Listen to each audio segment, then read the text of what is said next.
Keyword searching is really about dividing your search up into different concepts. So the first thing you want to do whenever you start with your topic is to think of all the synonyms that you might have for each keyword. A lot of times we're working in our profession and we get a very narrow focus about how something might be referred to. And then when we go into the literature, it's very different. And so we encourage you to use the tools within the databases, such as the thesauri, and then also any sort of additional keywords that are mentioned with a citation and abstract.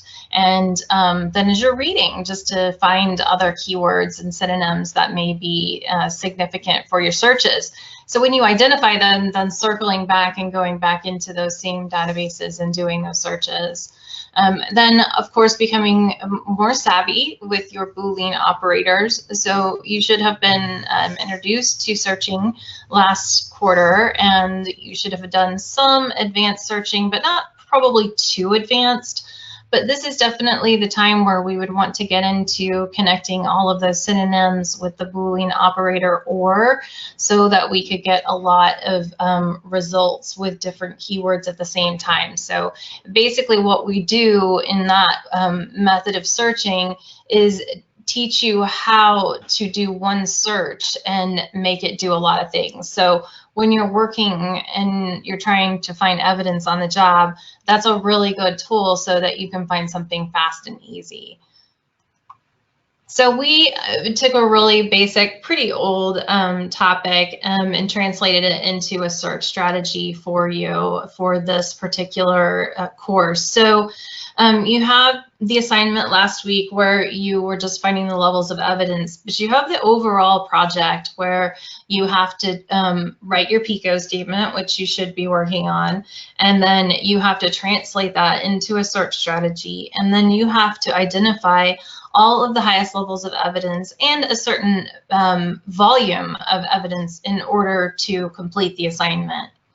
So our strategy, our PICO here is in the NICU, what is the effect of hand washing on infection control compared with hand sanitizers?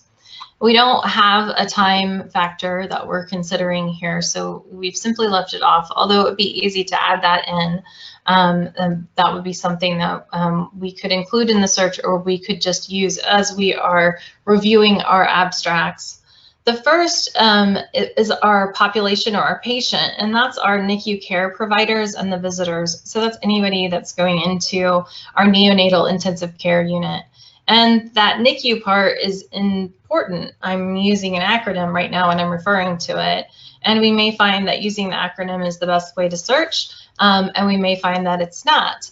Our intervention is hand washing, and our comparison is hand sanitizer.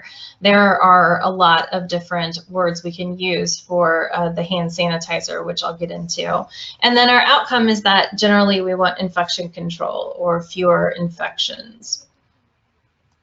So for our NICU, we would, of course, that keyword, we would use the acronym because there are many areas where that keyword NICU is going to pick up and get us what we want.